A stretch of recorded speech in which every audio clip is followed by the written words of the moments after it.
Honourable for Little Bow. Thank you, Mr. Speaker. Appreciate the opportunity to speak to the government's Bill 10 Fiscal Statutes Amendment Act. That said, what this bill seeks to accomplish is nothing but a reckless disregard for future generations. This government is looking to get rid of their 15% debt ceiling only a few short months ago after enacting such a bill. Alberta's debt will be $58 billion by the next election. This government is simply passing down irresponsible governance and bad decision-making to future generations. My colleague from Strathmore Brooks talked about a young child getting to their 8th birthday before we could, as we see where we'll be at for $56 billion. We know what a large-scale debt entails, We know it has deep and problematic implications, not only for Albertans today, but for future generations. Frankly, doing this to the next generation just seems to be immoral. By designating the next generation as the ones responsible for paying off the debt, this government is willingly depriving them of the advantages Albertans so recently had. And it's absolutely clear that they do not have a plan for that debt.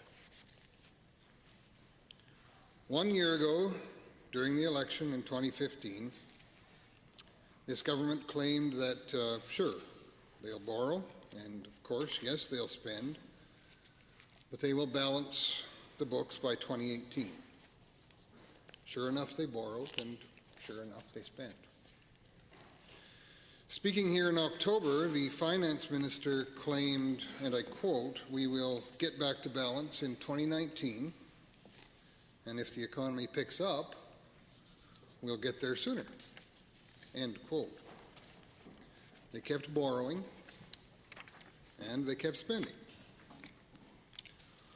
Last week, Mr. Speaker, they revealed that the books won't be balanced until 2024. And they continue to borrow and continue to spend.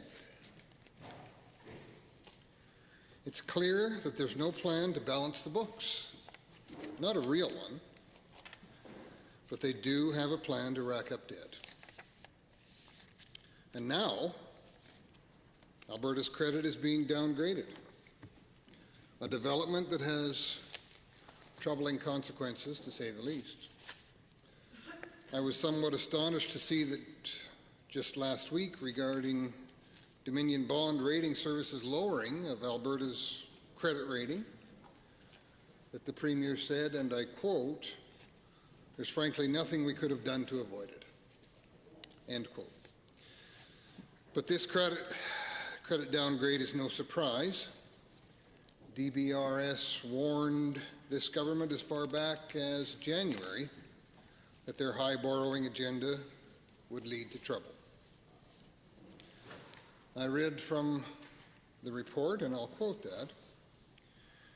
DBRS believes that the fiscal response is unlikely to be adequate to maintain credit metrics consistent with the AAA rating, in particular maintaining a DBRS adjusted debt burden below 15% of gross domestic product. Debt is now expected to exceed 15% of the gross domestic product as early as 2016, 2017, end quote. Our caucus pressed the government to try and rein in spending, and repeatedly we were disregarded. The government could have tried a moderate budget, protecting frontline services while reining in spending to show creditors that there is still some semblance of fiscal competence, fiscal responsibility.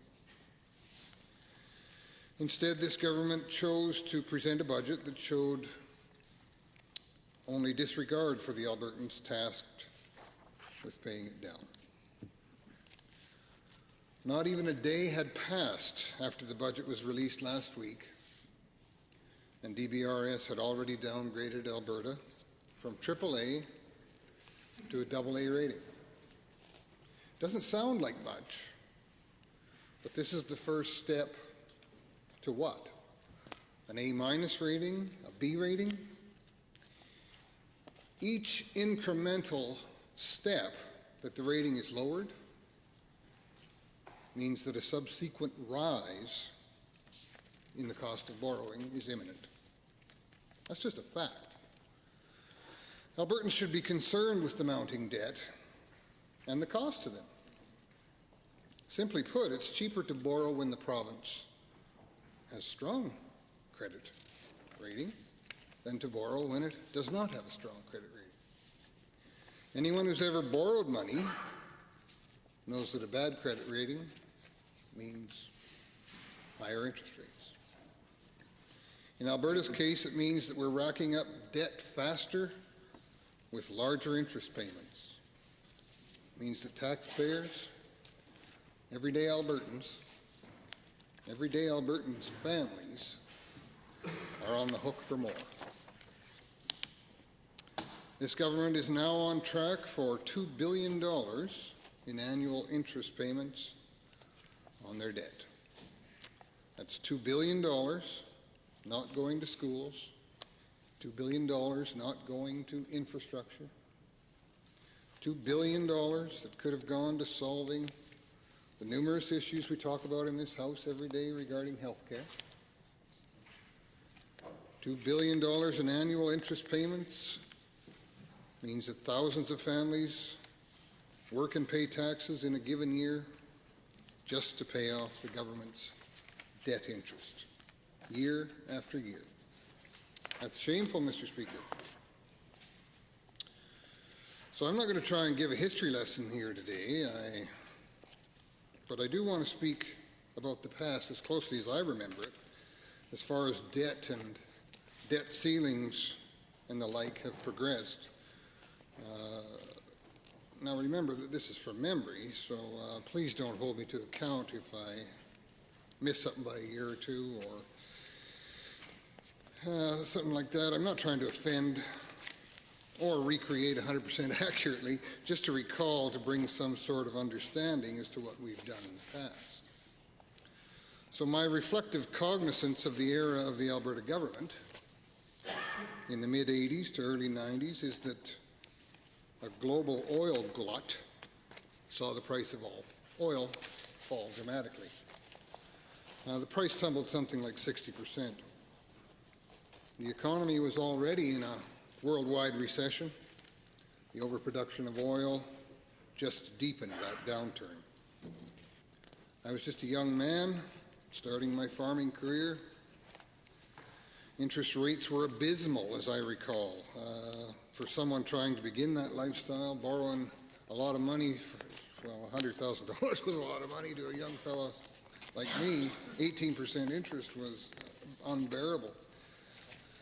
Investing money would have been genius if a fellow had any money to invest.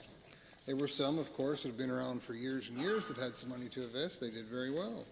Their retirement was secure. But folks that were the same age as I was, that were trying to get their careers started, we probably all remember some of those 80s years. Times were tough. But all that aside, the government of the day found itself in a deficit. Several more deficits followed. And Alberta ended up having a total debt of something like $15 billion by the early 90s. The number itself isn't that important in this context, just that Alberta had managed to indeed run up a rather large deficit for the times. The next premier, and I mean everyone here knows who we're talking about, doesn't matter whether you believe it was done correctly or incorrectly, just depending on your political stripe, but the next premier managed to get the debt under control. He managed to get the deficit under control, and he managed to see the books balanced in Alberta.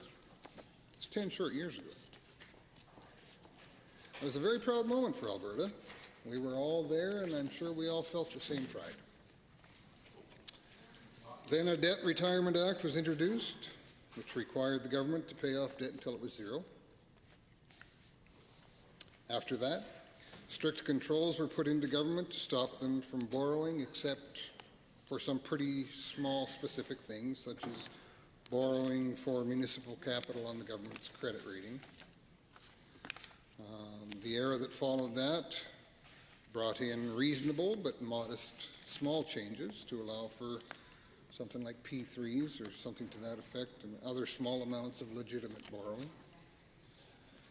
The next era, the next premier that came along in the era following that, kind of wiped out all that legislation I just talked about and allowed the government to borrow for capital, significantly borrow for capital, but the interest payable, as I recall again, couldn't exceed a certain portion of the government's revenues. It was really just a different way of doing a debt ceiling. All of a sudden, borrowing, as much as it went against what had happened only a few short years before that, all of a sudden it was okay for the government to borrow again.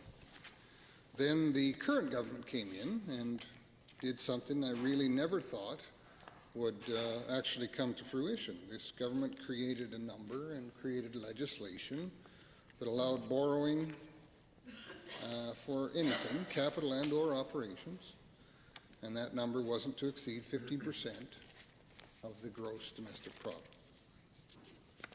Our finance critic, my colleague from Strathmore Brooks, expressed on more than one occasion in this House and directly to the government that there was no reason to believe that this government wouldn't test that number in the very near future.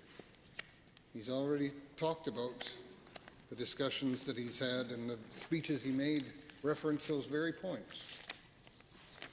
Finance Minister called him a fearmonger. Well, lo and behold, 4 months, and I'll take the Strathmore Brooks members' comments to be the word. 4 months, 12 days, and I can't remember how many hours ago.